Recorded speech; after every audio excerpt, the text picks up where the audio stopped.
Hello everybody, my name is Markiplier, and welcome to another episode of Disattractions. We are Charlie Kirk! Welcome to another episode of Disattractions, everybody. Season 2, Episode 1, baby. Yeah, we're here, we're back, and we're stronger than ever. And you guys are probably going to see some aesthetic changes happening soon. We're going to up our game, y'all. I don't know when it's going to start being edited in, but we're going to add in some new stuff. Don't know if it's going to be this episode or the next one, but over the next couple episodes, you will see some improvement with our design, with our everything. So I'm going to become Freddy Fazbear. He's literally going to be Mr. Freddy. He's literally going to go, or. Our like 3 listener view count, they all left by it. Oh, 100%. No. If they're diehard FNAF fans, they're like, no, they said the thing.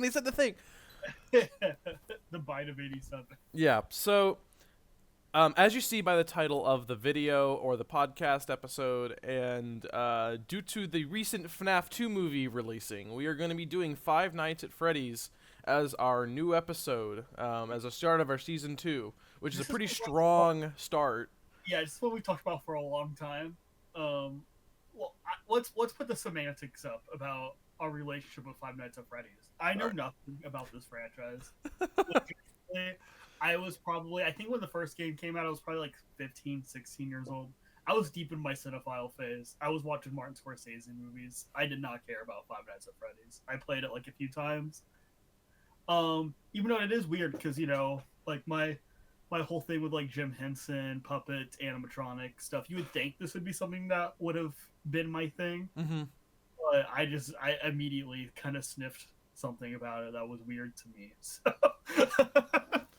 or I don't know, but Gotcha. My experience is the complete opposite. I was like 12 when it came out in 2014, and I was full front in the Let's Player realm already, with Minecraft and all these different little, different YouTubers at the time. And so it hit me hard, and it obviously attracted me to it because of just mainly the Let's Plays. Because, man, I thought it was too scary to play on my own. I was like, I didn't have a PC at the time, so I had to watch people play it, because it was only a PC game at the time. But over the years, FNAF has grown into obviously now a multi-billion-dollar cash cow. It's insane. And it is insane to me because what started me, everyone's discussed this at this point. What started as just a last-ditch effort at a video game just turned into like absolute madness. It defined a generation of kids, and I don't mean that like I like legitimately. People have revolved their entire lives around this franchise.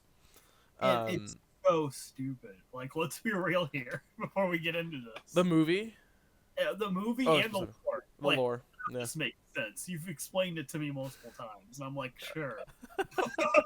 It's to describe the interest of it to us viewers who are like very confused about the lore. Maybe we have a listener who brought their kids to watch the Five Nights at Freddy's movie, or maybe they just don't know it themselves. The lore was very appealing during the early times of the FNAF games because it was never told to you ever. It was just shown, and we had to pick up the pieces to kind of learn what was going on at the time. And it's so convoluted because of that, because Scott Cawthon, the creator of Five Nights at Freddy's, didn't really know what he was going to create at the time. He just started with just a really simple story that was an afterthought. I mean, the gameplay was what was there. The story was just extra little tidbits.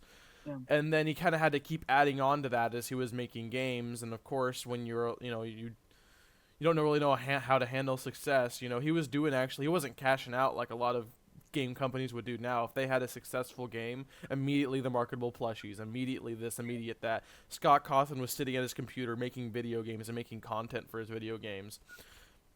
A couple months after a new one came out, he would like maybe 2 weeks after the second game came out, he teased the third one on his website, and everyone was tweaking out about it. It was literally like ARGs before ARGs were cool, Okay. because he was teasing like new trailers that people would like download the image, brighten up the image, and see if he was trying to hide anything in the photo to explain what was going on in the next one. He just had so many people hooked because it was all nuanced. Nothing was shown to you. Nothing was like, it was all hinted at that this stuff was happening. All you saw was the aftermath type deal. So it was really compelling. Um, until about the sixth game, where the sixth game kind of capped things off and was like, this is the end of this. And then obviously another company bought Five Nights at Freddy's off of Scott Cawthon, and they are now taking care of the franchise from here on out, and they are going in a way more child-friendly phase than Scott Cawthon was originally doing with his. Yeah, well, they definitely turned it into Goosebumps. Like we talked Yeah. about that. Like that's what it feels like now for sure. It's kids horror, which it isn't a bad place for Freddy to be in. And people are frustrated that Five Nights at Freddy's isn't an R-rated movie, because with the content of the games, it could definitely be an R-rated movie.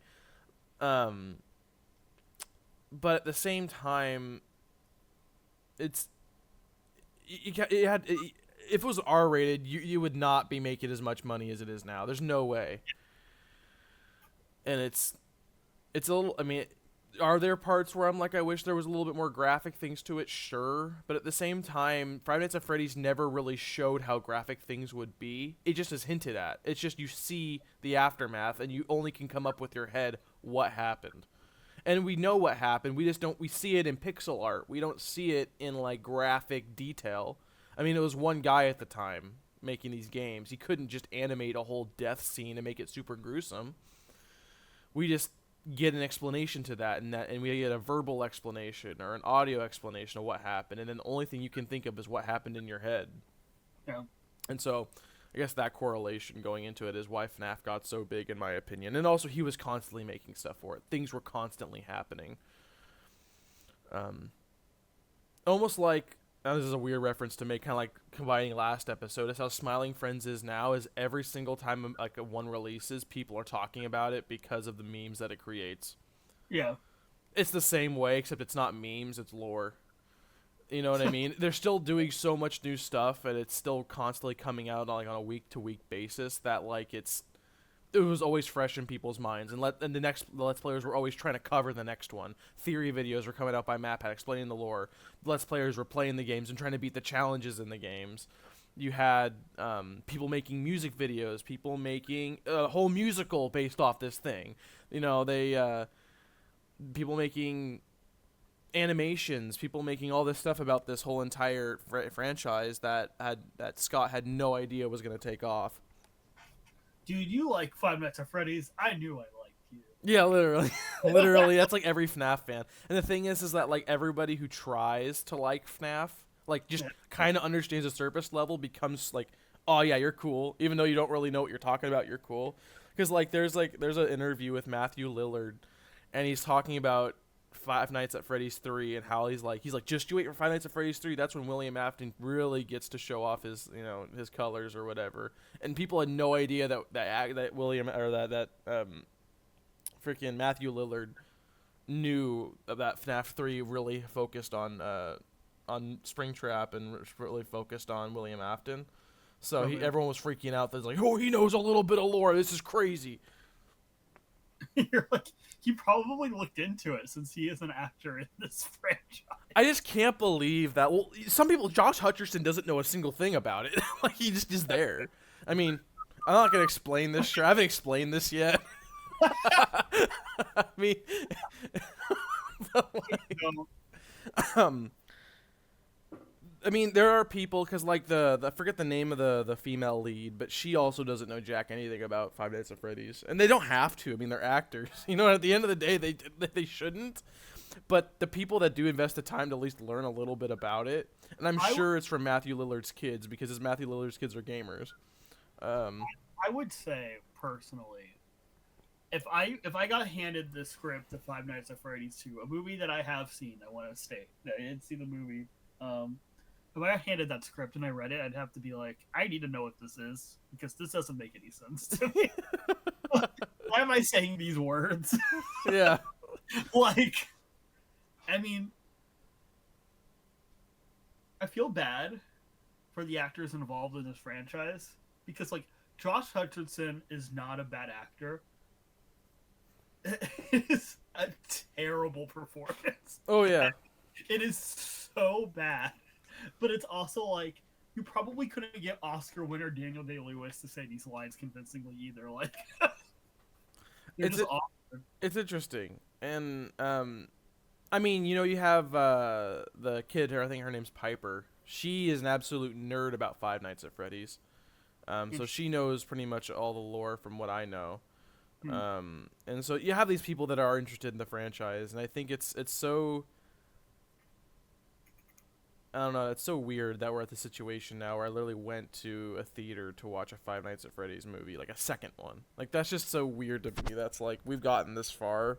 Yeah, That's like it's just wild because it's and that's why it lost its magic on a lot of people. It lost its its small little, not campy, but like homebrewed aspect of it. I mean, these games that originally came out were made by one dude, pumped out really fast, and like one of the easiest game engines to literally code in, Click Team Fusion. Like it was a series of images and GIFs compiled together with some script to it. That's all it is. yeah. It kind of reminds me of when Watchmen came out, like the movie Watchmen. I not watch Watchmen. Well, because people with Watchmen were kind of like, "Oh, we won," as fans of this thing, because you know Watchmen is like maybe the most critically acclaimed graphic novel of all time, and everyone like loves Right. it or whatever. But for years, there was always this like, "Dude, have you read Watchmen? Like, it's really good. It's like this Right. weird like, comic or whatever." And then all of a sudden, for years, there would be like, "Well, is anyone going to try to adapt that?" And then finally, they're like, "Yeah, we're making a Watchmen movie." And when it came out, like the fans were like, "Dude, we did it. Right. We got Watchmen into the consciousness." But then ever since then, it's kind of like, well, yeah, no, it's Watchmen. You know what I mean? Yeah. It's not like the cool underground thing anymore. Like everyone knows what that franchise is. Yeah.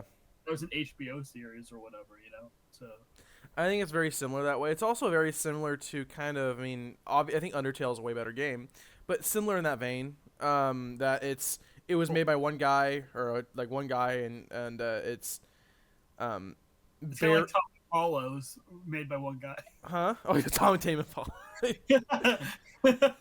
uh, it was made by. Well, the thing is, it's very feels homebrewed. It feels like somebody just sent you a game, and you're like, this is not AAA. It is the most indie thing you can get. Yet you play it, you're playing it, and it feels freaking terrifying at the time. I mean, the atmosphere in it was killer. Like for what it was, it literally was like. I mean, if you played that in a dark room when it first came out, that was terrifying at the time Yeah. because nothing was ever done like that before. Most horror games, you had some way to defend yourself, or if not, you had a movement system where you could evade a threat. Fight as phrase, you could not. You were static. You could not move. The only thing you had were your doors that would run out of power and your cameras. And also, the characters would move like that. Like you didn't see the characters move. They just all of a sudden would just switch into a different position, and you would have to and you would lose them, and you have to try to find them where the heck they were. And it was the perfect storm, the right time. I still think the first game has people can learn from it to create horror. Yeah. Because it was scary at the time, and I think it still does hold up. I mean, it's obviously as the games went on, it got more silly and more or less scary. But that first 1, 2, 3 at the time were pretty scary games. I mean, if you gave a kid Five Nights at Freddy's 3, I feel like they'd be pretty scared at the time still. Like it's The game mechanics are like very, very simple but effective. It shows up less is more sometimes. mm-hmm.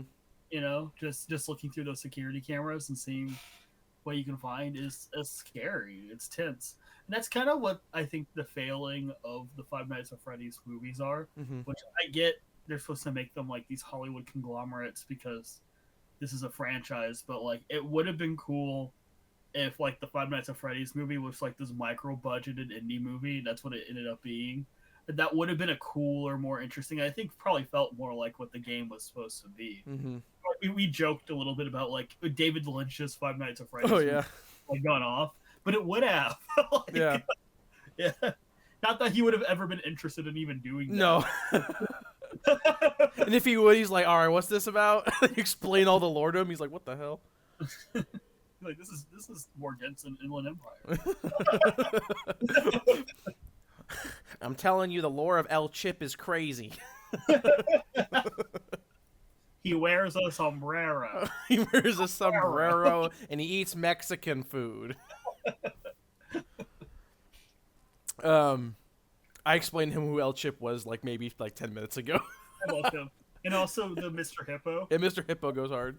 Mr. Hippo's my friend. He is your friend. He honestly is. What was I saying? But yeah, I think I totally agree with what you were saying about like how if an indie film, that's kind of what that vein is that it's very homebrewed.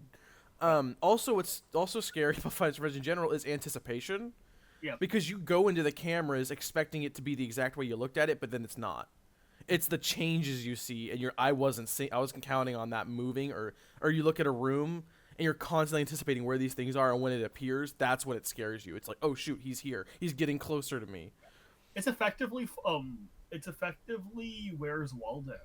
Yeah. So, like, instead of wanting to find Waldo, you really don't want to find. You don't want to find, or you do want to find Waldo because it's scarier when you don't know where Waldo is. That's true.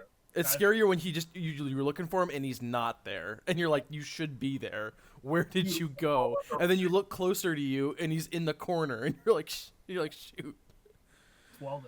Where's Waldo the ride? Where's Freddy, dude? Where's Freddy? So that was a great episode, guys. Like and subscribe. Where's Freddy? So of course we had to talk about that because the FNAF movie just came out. We had to discuss our little thoughts on that, but we do actually have theme park content for y'all. I had so much fun. Huh? I said it's a terrible film. I had so much fun. Yeah. And I had my problem. Just talking about the movie itself, there were some lore problems in the movie that bugged me, but I understand that it's a different thing. It's the film adaptation of it. It's not supposed to be exactly like the games, but it's sad to see because even though I do think the characters from the FNAF games I think are compelling enough that it would have been a better relation, because already the movies are struggling to relate to the games as is because of how campy they are. Still having that FNAF ting where it's like these characters are still somewhat nuanced would have been better than just making them all angry. I don't know, for some reason that's me. But at the end of the day, we got a list of theme park attractions that we're going to talk to you about, themed to Freddy Fazbear, of course, because you know horror. Or. So Kevin's pretty much come up with most of these. Explain it to me, and I'm gonna just nod. So yeah, I'm gonna try to explain him the complete FNAF lore in 20 minutes. That's like it's gonna be great. Yeah. Explaining someone the Bible in 10 minutes. Pretty much. I mean, it's a lot. It's dense. Like what? That's why it's so hard for people to get into it, is because it's so freaking dense, and the people who really enjoy it got into it because it wasn't dense at the time. There was like a little bit, you know what I mean? But then it kept compounding on and on and on, and now it's like the MCU. It's like you went to school. Yeah, or just the MCU. Yeah, MCU's like school. Now it's so daunting now because of how much of a wall there is. But if you started with Iron Man when it came out and slowly were watching these things, it's not that bad. Yeah. And it's the same way, or it's like school. I was sitting at Fazbear Academy.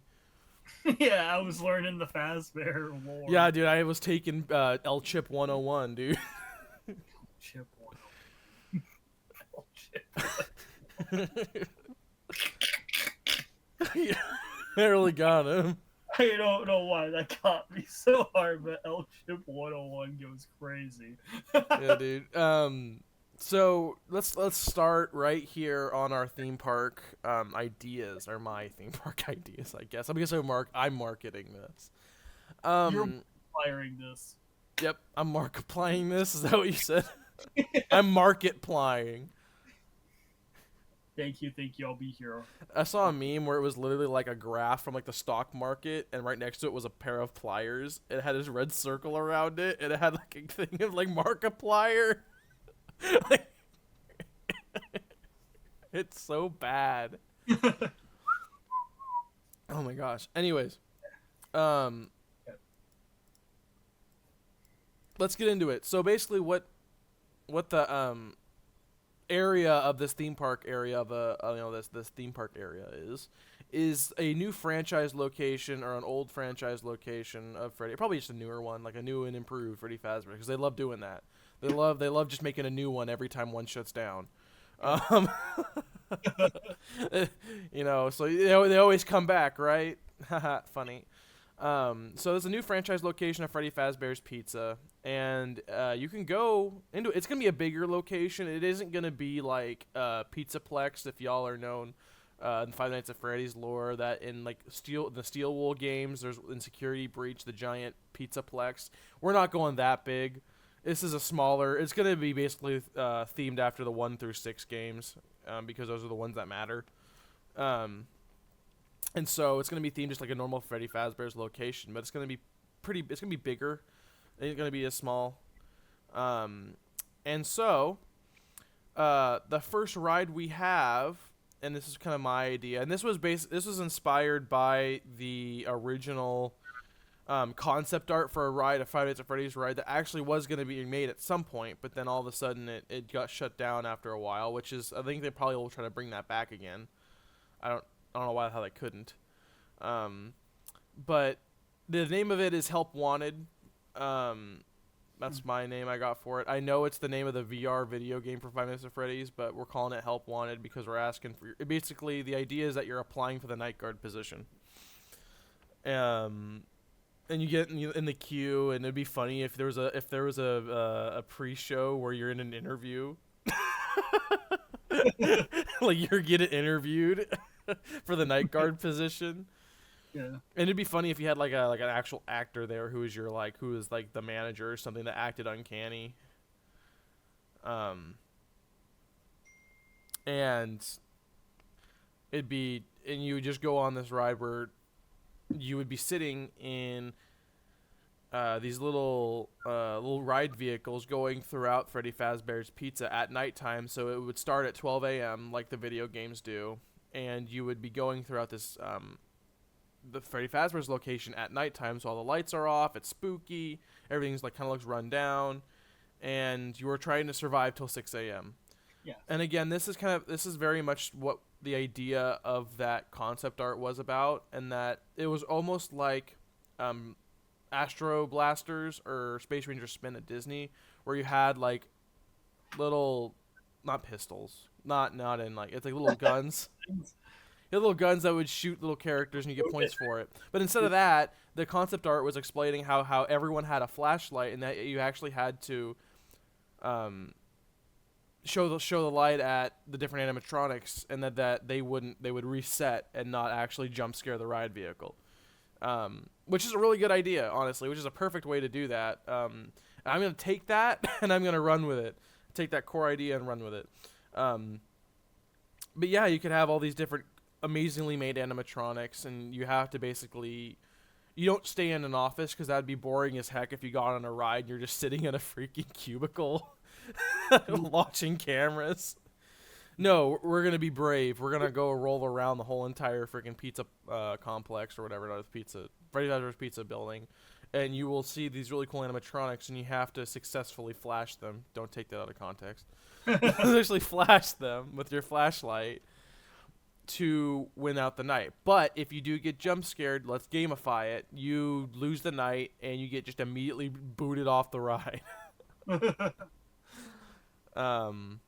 Actually, no, you get put in a suit, and you have to work for the company. That's how it works. Then you have to actually go work for the theme park in a suit, and you die, and your soul stays there forever. Okay, very good. It's an interactive experience. Yeah. But that's the idea of the ride. You're going in this again, like what makes it the star of the attraction is all these animatronics that are well made, and that it's a game still. It still involves the core ideas of the game. And I think maybe it'd be interesting if, I don't know if the concept art was discussing this or had this in it, but having a power system. So you couldn't just spam your flashlight. No. You had to conserve it. And so if you run out of power, then you're going to just get jump scared. And you go, "Ah!" And you're like, oh no. Yeah, that's pretty good. But yeah, that's it. That's that ride. Do you have any critiques on that? Dude, That sounds great. I kind of just stole from the concept art, but at the same time, it's the perfect idea for a Five Nights at Freddy's ride. I couldn't think of a better way to do it. Yeah. Because it inspires the original soul from the first game, and also just it does play with it a little bit. It's a tower ride, but you get eaten by Chica. What? It's like a drop tower ride where you go up and you go down, and then Chica's head comes and it just eats you. Yeah, dude, that's the Gooner ride. Ew, no. It's the Gooner ride, dude. Don't keep that in. Why? It's a meme in the community, dude. I'm wearing a Josh Hutcherson shirt. This is actually we're gonna move on to Brett's idea for a ride. So, this is what he came up with. The mastermind, lore, knowledge, bookkeeper, Mr. Brett Scott. there's an intense version and a normal version of this ride, okay? You can either go down two paths, either the Bite of 83 or the Bite of 87. It is a boat ride. The 87 one gets ramped up. You're like going real fast. The other one's kind of like more for kids. That's actually kind of accurate.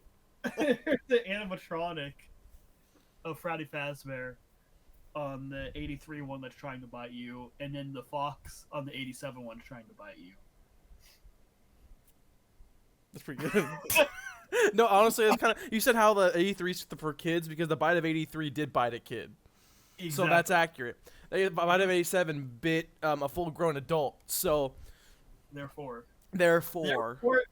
and the Bite of 83, you cannot go on it if you're over the age of 12. No, you cannot go on it. You have to be a child. You have to be a child.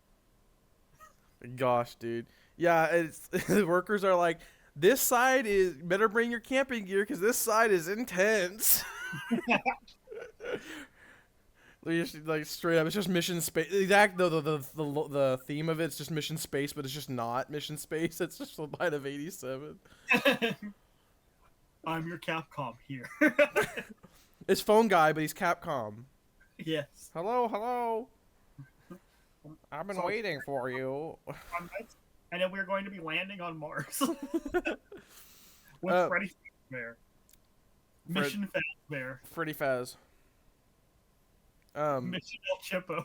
El Chippo? That's not El Chip. El Chippo, dude. I want to call him El Chippo instead. It's Mr. Hippo and El Chip combined into one. It's your FNAF custom Chippo. character. Yeah, El Chippo. El Mr. Chippo. El Mr. Chippo.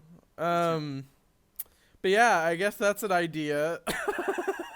No, but in the top right corner of like whatever's biting you is just Markiplier saying was that the Bite of 87, and then you leave. And there's like the most realistic animatronic of Markiplier you've ever seen. Like it's literally looks exactly like him, and Markiplier will come in like Johnny Depp on Pirates sometimes and replace the animatronic. We had a dark ride and you just went into it, and it was just giant screens, and it was just game theory episodes. Like, oh my gosh, dude. Imagine a game theory roller coaster where it's just the intro. Huh? It goes on for an hour. Yeah. So you have to cut out 6 p.m. to 7 p.m. to do the game theory experience. He quit doing the videos on game theory to work on our theme park for the rest of his life. It's a theme park theory. Oh my gosh, dude, we gotta do an episode on that, dude. It's a theme park theory. We gotta do a mini series on this channel where we talk about theories about theme parks. Theme park theory, I dig it. We should do theme park theory. Yeah, and we could get Defunct Land to be on an episode. Dude, we'll have a collab with Defunct Land and Matt Pat, dude. And Markiplier. And Markiplier, dude. Markiplier, he would just be there and be like, I have no idea what's going on. Yeah, and the Iron Lung. Oh, and his iron lung that he has. Yes. People are not going to take that movie seriously because it's Markiplier, but Markiplier's really trying to make that a serious movie. I know. It's probably not. The funny thing is, it's probably not going to be very good either. I don't know. That's one thing. I don't know how he's going to make that much content. It's like 95 minutes. I don't know how he's going to make a 15-minute game into 95 minutes. Yeah. I don't know. But I guess that's the Bite of 87. I also tagged it the Frontal Lobe Destroyer. Ride. Also, just because the FNAF movie 2 movie came out, we have to add the river boat ride that they have in that movie. For some reason, that the script was so hyper fixated on this thing that just never existed in the games for some reason. Oh, but this location had a river ride. Oh, it did. I never knew it had a river ride. What the hell? What is that? Like, they were super hyper fixated on it. And I'm like, what? Why does that matter? I mean, also, and the freaking guy who dies off in like the start of the movie just stood in 3 foot of water and decided, I'm not gonna get out. I'm just gonna stay in here Forever. And then he just got yanked under by the little marionette dolls. Interesting. But those are the 3 rides that we have for the Five Nights at Reddy's. Rhino Reddy's. It's like you all of a sudden you're Scooby-Doo there for a second. You sounded like Fozzie Bear when you said that. Rides at Reddy's. Yeah. Rides at Reddy's. I want to go to Freddy Fazbear. That sounded like Fozzie Bear and Bill Maher. dude, I want a Fozzie Bear Freddy cosplay. I guarantee you that exists. If that doesn't exist, that would be crazy. Five Nights at Muppets. I bet that exists. Ooh. Oh, I don't like that. Did you find fan art? Yeah, I did. I don't like that. Oh no. I don't like that. Now we're moving on to the best part of Five Nights at Freddy's, the food, the pizza, the actual restaurant. And of course you're gonna have the the Freddy Fazbear Pizza experience. The best pizza you've ever had, made in the most cheap way possible. What? This image is telling me that Fozzie Bear is asexual? This is new. Welcome to Muppet Puppet Theory. Not like Doofenshmirtz's trans theory. Nothing wrong if he is, okay? But he's not. Because in the 2011 Muppet series, well, he has a girlfriend, but I know that asexual people can still technically have like partners. But like they cuddle. Like they even talk about doing that in the show. Y'all get your Muppet orientation. Dude, that's me on Five Nights at Freddy's, dude. He's getting it. He gets it, dude. Dude, this is the most unhinged episode we've maybe ever had. This is wild. Season 2 starting off strong, guys. Yeah, we are. We were bringing the heat. Bringing the Faz, dude. The Faz juice. This one, I don't know if anything will ever top how crazy the Polar Express episode was. That was wild. I think we talked about Polar Express for maybe 15 minutes in that hour long. Dude, I have to re-listen to that. Now we're getting to the point where I forget what we talked about in episodes. Like... That's whenever I think the Bite of 87 was like... Yeah, did I remember the one thing you slid? You had to slide into Santa's sack. I remember that. Yeah, the Pluva 42, that's what it was. Oh my gosh. I used the Bite of 87 instead, but you totally knew what I was saying. Oh, that's where it came up, yeah. Yeah. I think that's where it started. Dude, the Pluva 42 is literally, if we can incorporate it, is literally... The Bite of 87 is the inspiration. Like, actually. That's wild. Anyways, for going back to the on topic here, the food. Yeah. Of course, you're getting the pizza. You're getting all the mainstays that are in the series. There's just some mediocre pizza that's just tastes like Chuck E. Cheese. Yeah. Pretty much. I mean, I don't know. It's purposefully mediocre. Yeah, but here's the thing. I think there's an art to mediocre pizza. I've said this before. This is not like a... Oh my gosh, there's an art to... Dude, that's a YouTube video. That's a thumbnail. Yeah. The art of mediocre pizza. But it's true. So, for instance, if you go to Chuck E. Cheese or like an incredible pizza company... Okay. Stellar mediocre pizza.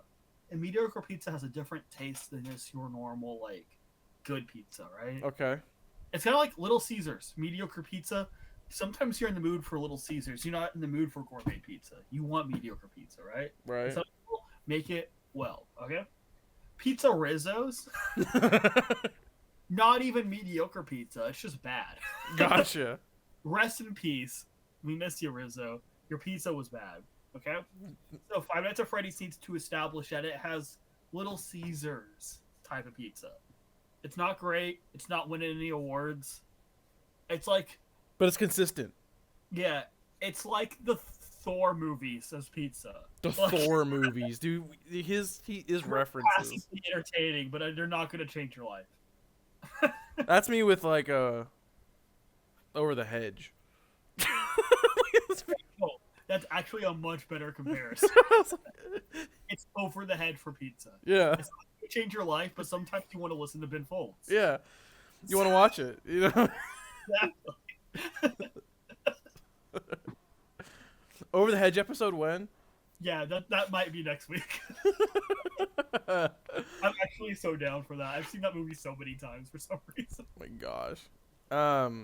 Anyway. But yeah, yeah. So mediocre pizza, very stellar mediocre pizza. It does what it needs to do perfectly. Yes. And then I forgot to add this, but in the movie they mention Freddy Faz Cola or something like that. I don't know how that exists, but the one girl drinks it, or I think it's Charlotte who drinks it, and she's like, "This tastes like gasoline," Yeah. which is honestly the most Freddy Fazbear thing I ever know. Is for that to taste like gasoline. So we'll sell that too. Why not? We'll give that our go. We also do have to sell exotic butters. Everyone who knows exotic butters needs to be able to buy it in the basket and then eat it. Well, is it just gonna be butter, or like is it like cheese sticks or something? Because I feel like if you just ate butter, it'd be gross. Shredded butter, dude. All right, That's so Freddy Fazbear, just to sell butter to people for no reason. fried butter. Actually, no, you can make it cheese sticks and make it look like butter. That's fine. That works. I mean, if it was to really be made at like a theme park, that's how they would do it. They wouldn't be making it just butter. No, I was like, Yeah, nobody. no. Yeah. No, it would be like cheese sticks or something. It was like exotic butter, but it'd be in a little. It would come out in the little basket that it's in. I dig it. You know, exotic butters. And then also you have the eggs Benedict as well in that same vein. So I actually haven't really explained any lore to you yet. So this is where I'm going to start explaining lore. Okay. Exotic butters and eggs Benedict are from the 5th game of the series, Sister Location. And during this game, the main premise is that you're going to an underground facility that was owned by William Afton, Matthew Lillard's character. And it's an underground basement pretty much that after the events of I think I'm trying to remember this right. It's after a lot of the events of the first games. He's kind of renting out these different animatronics to local parties to be able to kidnap children from them to experiment on them. Okay. If that makes sense. Yes. And so, as you're going down in this elevator down to this bunker under his house, it's wild. There's this little computer helper that pops up to try to like help you like I don't know like log in to like their system or whatever, and you type in your information or whatever. It's like, what is your name or whatever, and then you press enter, and it would just tell you random stuff that you did not type in. Interesting. It's like, what is your name? Oh, I would type my name Kevin in, and it would say, thank you, exotic butters. And it would just close. You'd be like, oh, okay. And one of them was Eggs Benedict. There's Eggs Benedict and exotic butters. It would just randomly just input it with random stuff because I don't know. It's like, that's the lore of that. That's why it's funny, because it's just random. Yeah. And unexpected. So, and we're going to sell exotic butters. We're going to sell Eggs Benedict. They actually did sell Eggs Benedict at Halloween Horror Nights for Five Nights at Freddy's. They actually sold that, which was such a deep cut. It was such a deep cut out of nowhere. It's like, what the heck? They actually made Eggs Benedict? That's wild. That's like really deep cut. Like, it's just completely random. But yeah, you'd be selling Eggs Benedict as well as exotic butters, real good stuff. And this is all within the restaurant, obviously. We can sell the cupcake, obviously. That's pretty Yeah. across the board. That makes sense. And then we're gonna do a whole Mexican buffet called El Chip Restaurant. Oh, El Yes. Chip's Mexican. Oh, that's just a thing in the game. Is El Chip's buffet that he has. And you can go eat there, and it's the most mediocre Mexican food. Or it slaps. You think it's the best? You think it's like Taco Bell? Like it's obviously poorly made, but it's good. Yeah, it hits well. You're like, I'm hot and sweaty. It's a theme park. Cool food. Oh my gosh, but yeah, we're gonna have the El Chip in there too because El Chip's amazing. I mean that's all the food that I had ideas for off the dome. Let us know if there's anything else you'd like us to freaking talk about with food and Five Nights at Freddy's. Freddy's. Yeah, dude. Off the dome. Now on to the shops, which the pizzeria has a little gift section that I think would be fun if it had an arcade section to the obviously there's arcade stuff going on in the Freddy Fazbear's location. But it'd be funny if you could actually get these plushies and all these shop items from tickets that you win. I mean that makes sense, right? That makes sense. Yeah, so you could get like plushies, t-shirts, action figures, little keychains, lanyards, like all normal like merch like stuff. Like Freddy Fazbear merch stuff. But you can get it with tickets. Huh? What I was pitching is giant animatronics you can stuff yourself in. Yeah, so yeah, you can actually buy like they're about like maybe $5,000, and you can just buy like a spring lock animatronic you can actually step into. You just don't make sure there's no moisture hits the spring locks, or else you'll freaking die. Yeah. So don't do that. Sacrifice. You know. Yeah, it's It happens. At least you got to step into a spring strap. there you go. Yeah. You're such a lore master over here, dude. Oh, I know everything. It was funny. I did the event at work, and I brought up the Bite of '87, and I did the Jack Black dance, and somebody I was like, they had a true fan do this. I heard them say that, and I was like, only if you knew. I know nothing about Dude, I wish I could have prepped you because I would have like made you get a sombrero and dress up as El Chip. That'd be such a freaking. Yeah. That'd be kind of bad though. It's El Chip though. Yeah. I think Or no, you could have been Mr. Hippo. You should have read the Mr. Hippo monologue before you started the 16-minute Mr. Hippo monologue before the movie started. People would absolutely tweak out to that. But they also would have been like, okay, it's time to start the movie. Oh, he's still going. Yep. But for the shops, you have plushies, T-shirts, Freddy masks. It'd be funny if you could buy different masks of like the different characters. Buy action figures, pop figures, spring lock suits, and then a full-size gorilla animatronic. I mean, no, the gorillas, not like a gorilla. Not just a full-size gorilla animatronic. No, just the gorillas, like the band. For some reason, you could buy animatronics of them there. It's synergy. Yeah, and these like 2D's like, what are we doing here? I'd like one peppermint tea. and then he gets jump scared and dies. Me. Yeah. Yeah. And that's all what the shop has in store, dude. This freaking episode's wild. Yeah, that was good stuff. And moving on to all the shows that we have for you, because you can't have a Freddy Fazbear entertainment location without having a show.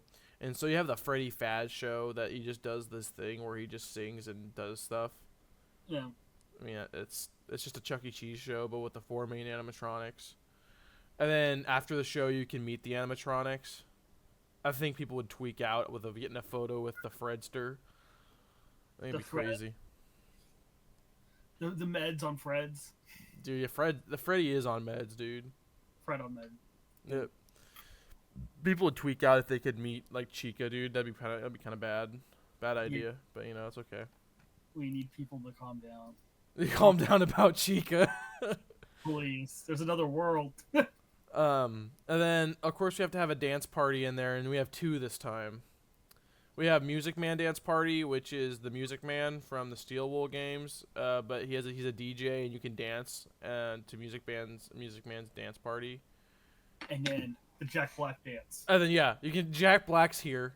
Yeah, he's been in our. We consistently talk about Jack Black like a lot in our podcast. Because what he's just everywhere. The more you he's just. Yeah, we have to invite him on the show. I think he'd be on here. It would be so like Jack Black just to appear on the tiniest little thing like that. It'd be Jack Black, Matt Pat. We have the Council of FNAF, Markiplier, Jack Black, and Matt Pat. Dude, Matt Pat and me are talking about lore, while you, Jack Black, and Markiplier have no idea what's going on. Defunct Land, Mitt Romney, Grimace. Get Obama in here at this point, dude. Let me be clear. Hello, Freddy Fazbear. Let me be clear. Let me be clear.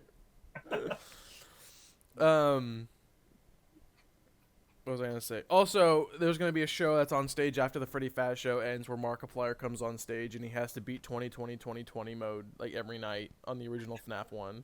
Every night he has to go up there and play it, and we have to watch him play it. They will not shut the park down until he does it. Yeah, and so it's gonna be because I think the first time he did it was like 8 hours. Took him 8 hours. We're still operating the rides. We need to go home. Yeah. Markiplier's at 5 a.m., dude. Oh my god. He gets jump scared right at 5 a.m. and just about to. We're like, oh, I was about to go home. I have to wait another hour.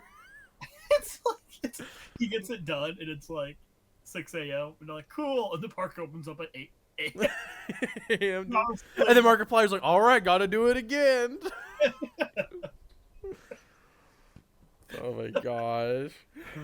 Hello, everybody. My name is Markiplier. And then we should have a Matt Pat Theory show where he just talks about theory and lore. Yeah. That's about Matt that. Well, if this happened, Matt Pat would have lived there. He would kind of live there, dude, with his freaking son and his wife. Yeah. He would have congressional meetings there. Congressional meetings, dude. He would literally, dude. He has freaking Freddy Fazbear Oval Office, dude.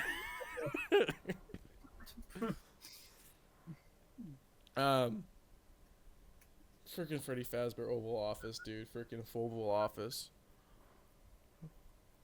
That's wild. Wow.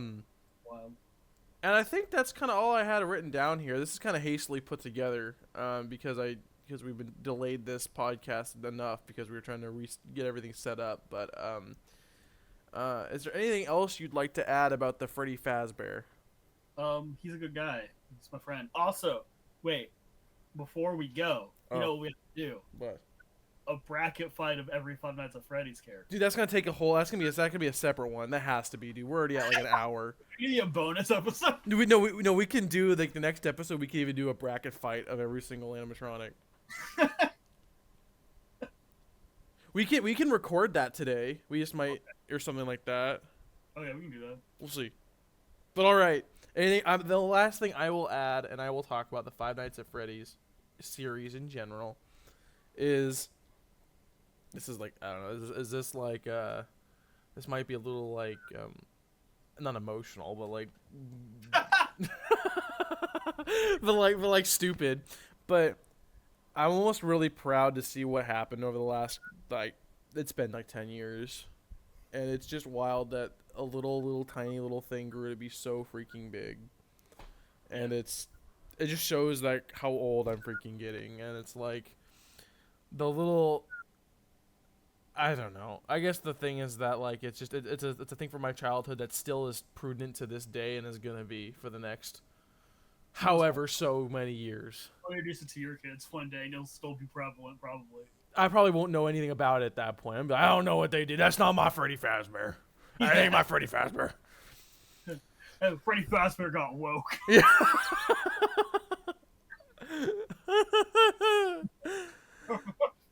He started eating.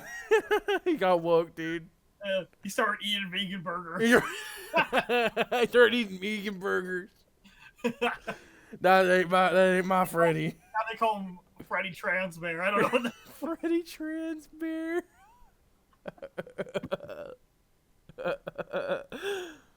What's funny is that like it's. I mean, they have gendered pronouns in their wiki pages, so. Yeah, Freddy Fazbear goes by he, him. Yeah, dude, as we know. Absolutely. Horror. He goes horror. Or.